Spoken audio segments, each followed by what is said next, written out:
this is Pam, and today I'm just doing a quick video of my first impressions of No Man's Sky. This is a game that has seen unprecedented levels of hype since it was first announced, with people talking about how long it'll take to beat and how many stars there are and whether you'll ever run into another player. But through all the time that I've seen news about this, I never really had a very good idea of what the game would actually be like to play. So I did pick up a copy of No Man's Sky. I got it a little bit early, not because I'm special, just because I got a copy. So I thought I would just give you my first impressions of how my playing through has gone for the 3 or so hours that I've played with the game so far. I just want to do a disclaimer that Hello Games has said that they will do a significant day zero patch when the game actually officially releases. So that is going to cause some changes, though I assume that the general gameplay is going to be pretty similar, but if there is a place where I know it's going to be patched, I will make mention of that in the video.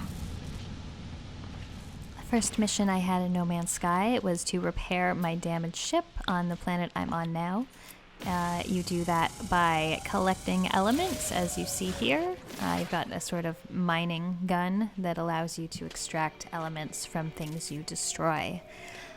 So I had to repair my launch thrusters and my engine by collecting certain elements like iron, you can see here. That's fairly abundant, as is carbon, which you can get from any life form.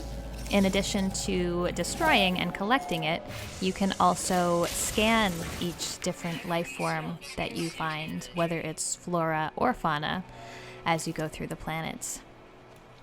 One thing I did notice was that I spent a fair amount of time sort of juggling my inventory, since it is fairly limited, although based on the Day Zero patch notes, this is something that is going to be increased. You'll get more inventory in both your exosuit and in your starship, so it should mean less juggling of inventory and more just exploring and collecting.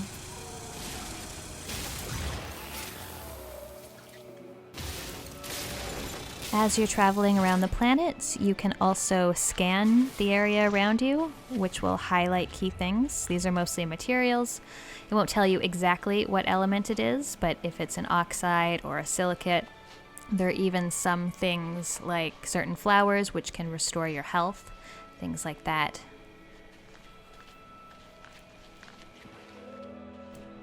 As you explore, you can sometimes see little question mark icons in the distance that will let you know that there's some kind of structure that you can be looking at. So if you see that little green question mark in the distance, and if you hover over it, it'll let you know how long it should take you to get there. And these specific areas all have different things. I think most of them I've come across will let you save your progress. So if you die, you can come right back there.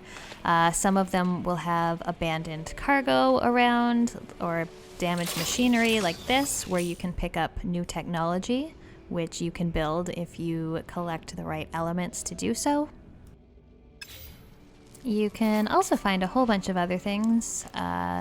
You can find ways to upgrade your gear, such as this one, which is a suit upgrade, which I think gave me an extra slot of inventory, which was very helpful.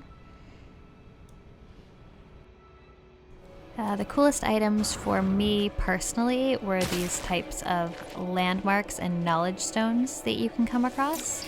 And these teach you bits of alien languages, which is really cool. As you go, you get these little milestones and accomplishments, so you feel like you're making progress.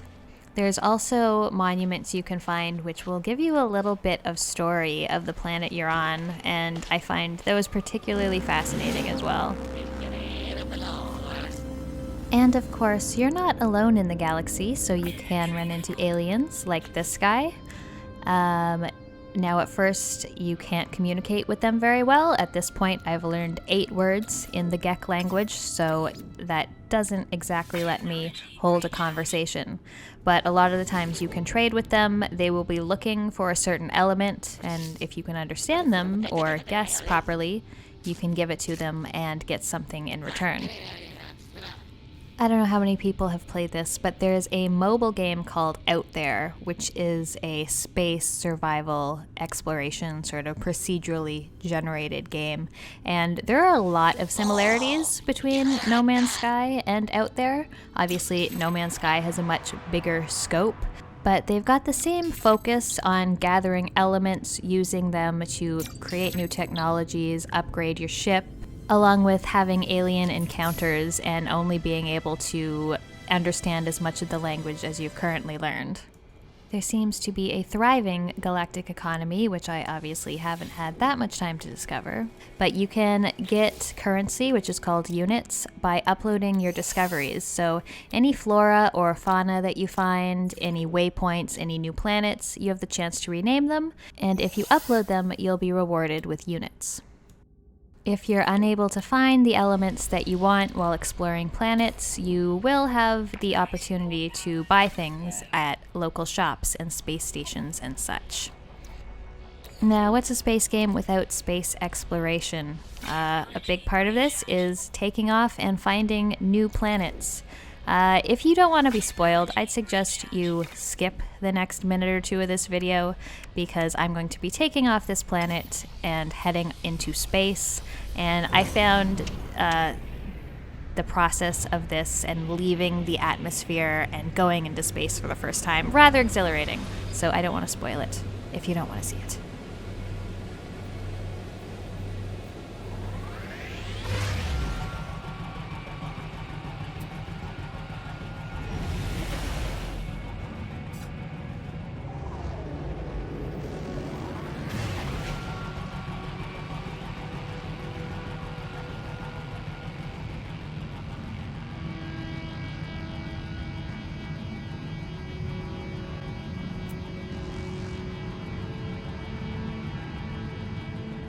Eventually, you'll be able to see the closest planets and space stations to you. So here is an undiscovered one, and it says it's 2 hours arrival time. Luckily, we can make a pulse jump, which makes things a lot faster.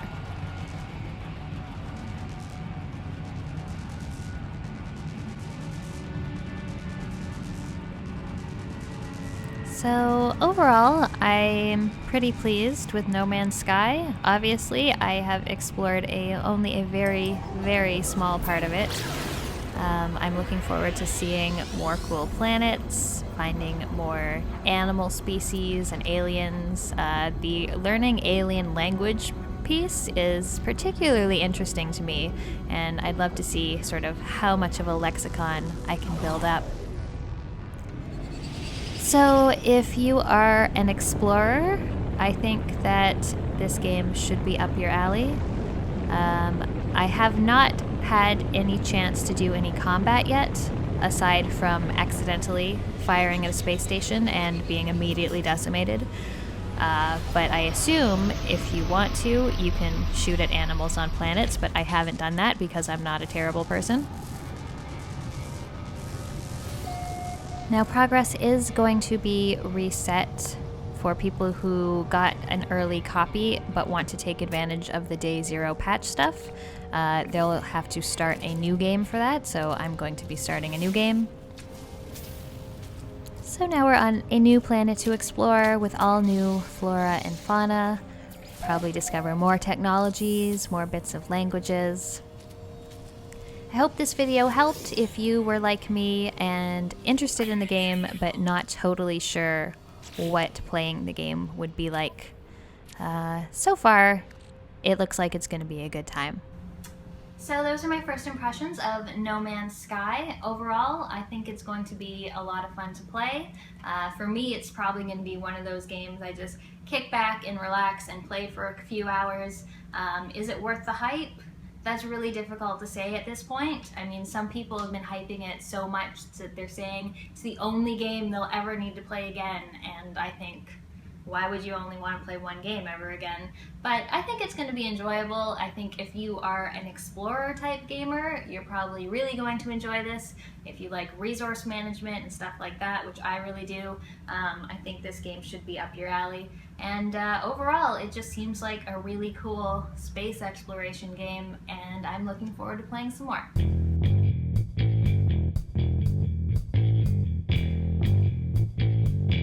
Thanks for watching. I'll see you next time.